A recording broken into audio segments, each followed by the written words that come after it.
So this is mathematical reasoning part 2. The part 1 was discussed in the earlier video.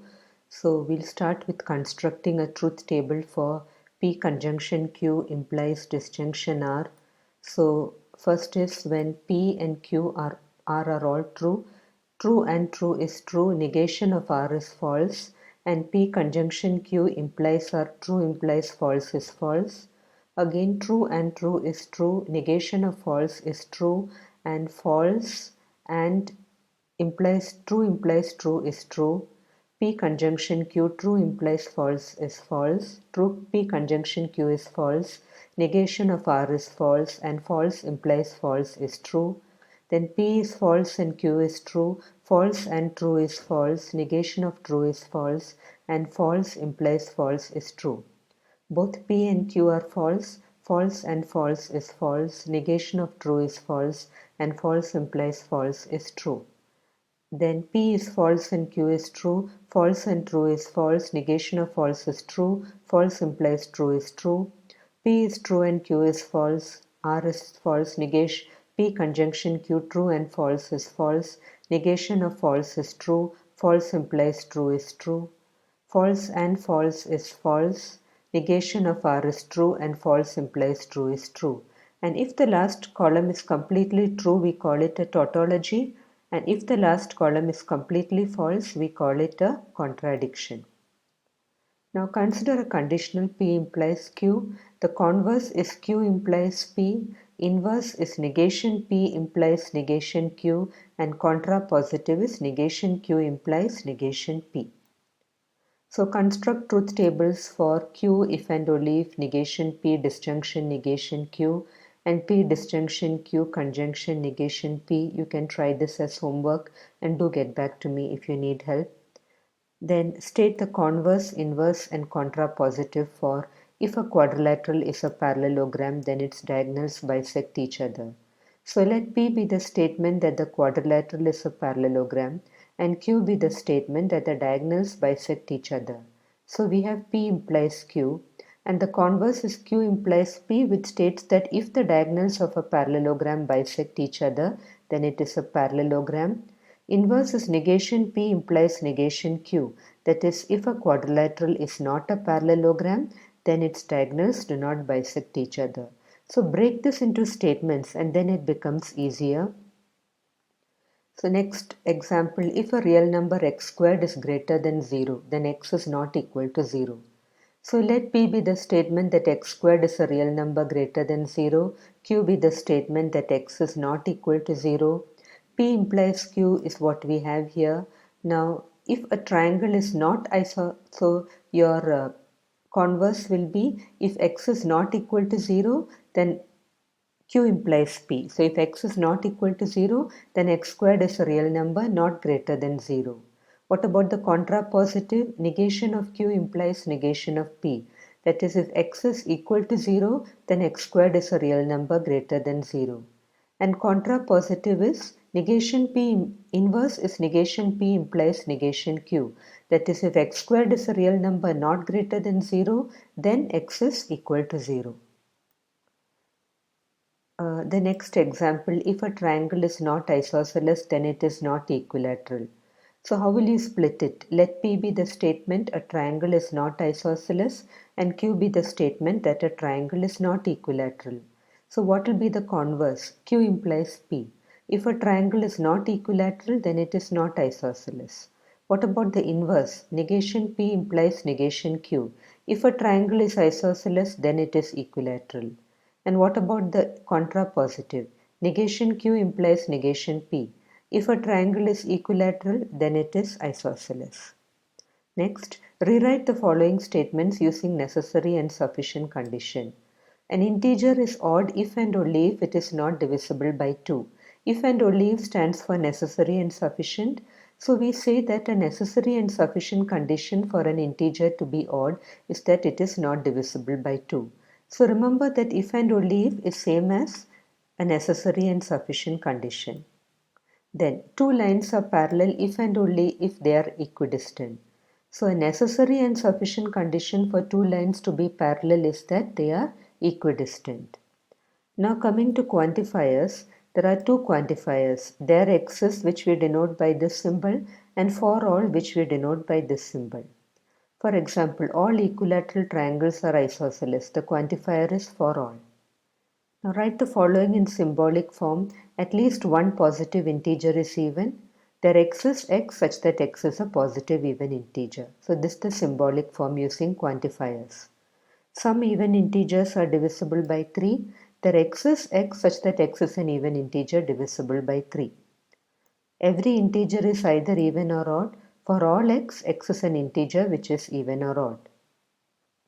If x is even and a perfect square, then x is not divisible by 3. For all x, x being even and a perfect square, it is not divisible by 3 because this stands for all integers. Identify the quantifiers. All squares are rectangles for all. For every integer x, x squared is a non-negative integer for all. Some determinants are equal to 0, there exists. There exists a real number which is whose square is itself, there exists. Now what is negation of a quantified statement? Negation of for all x, the statement will be there exists x, negation of the statement. And negation of there exists x statement will be for all x, negation of the statement. So write the negations of the following statements. All even numbers are multiples of 4.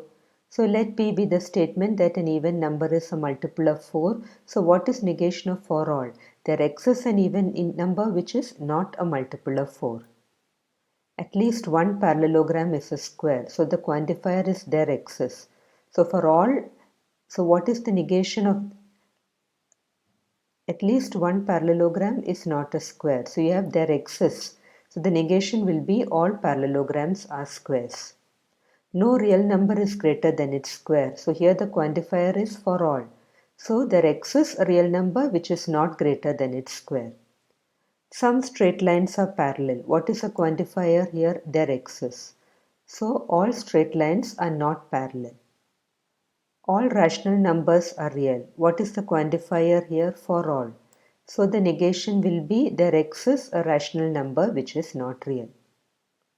Then we come to validating a statement, means checking if it is true or false. For validating AND, P and Q is true if P is true and Q is true. For example, 100 is a multiple of 4 and 5. So check the validity. So let P be the statement that 100 is a multiple of 4, Q be the statement that 100 is a multiple of 5. Both P and Q are true. So the above statement is true. Now what about validating OR? P or Q is true if either P or Q is true. Check the validity of 131 is a multiple of 3 or 11. So let P be the statement that 131 is a multiple of 3, Q be the statement that 131 is a multiple of 11. So both P and Q are not true. So you can say that the above statement is false because both P and Q are not true. Validating if then. To prove P implies Q is true, we assume P is true and show that Q is true. Or we have the contradiction method where we assume Q is false and get a contradiction while solving. Hence our assumption will be false. So check the validity of the following statements. If x, y are odd integers, then x, y is odd. So let P be the statement that x, y are odd, Q be the statement that x into y is odd. So suppose x, y is even, we are going to use contradiction here. Then x is even and y is even. But a contradiction arises because x, y are odd. So our assumption is wrong and therefore x, y is even. It should be x, y is even.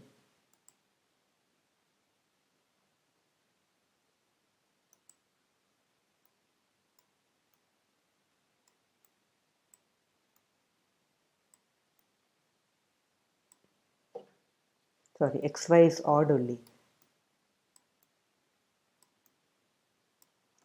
Okay, then we come to check the validity of the biconditional P if and only if Q. So we prove P if and only if Q holds if P implies Q and then Q does not imply P. So to check the validity, first you prove P implies Q and then prove that Q implies P. It should be Q implies P. Check the validity of n is even if and only if n squared is even. So let P be the statement that n is even, Q be the statement that n squared is even. We first prove that P implies Q. So let n be even, so you can write n as 2k where k is an integer. So n squared is 4k squared, which is even because it's a multiple of 4, so q is true. So we have proved that p implies q. We now prove that q implies p, so let n squared be even. So n squared is n into n. Since product of two even numbers is even, n has to be even. So to prove something is not true, we can give a counter example also.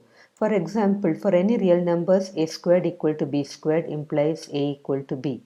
Check the validity. So here we have 2 squared is equal to minus 2 squared, but 2 not equal to minus 2.